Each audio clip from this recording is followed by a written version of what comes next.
আজকে একটা নতুনভাবে ডিমের টোস্ট করার ট্রাই করছি।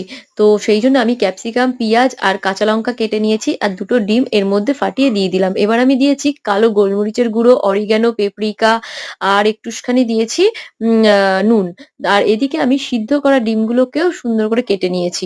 এবার আমি লম্বা পাউরুটিটাকে পিস করে একটু হালকা কেটে নিয়েছি ওগুলোকে। তো এবার আমি তেল ভালো করে গরম করে ডিমটা দিয়ে দিলাম। কিন্তু আমার একটা ভুল হয়েছে।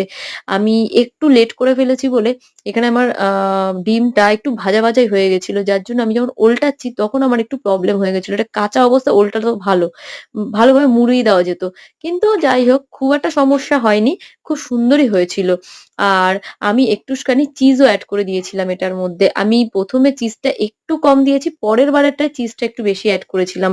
তারপরে আমি এটাকে দুভাগে ভাগ করার পরে যথারীতি সার্ভ করে দিলাম। আর মাকে দিলাম আগে।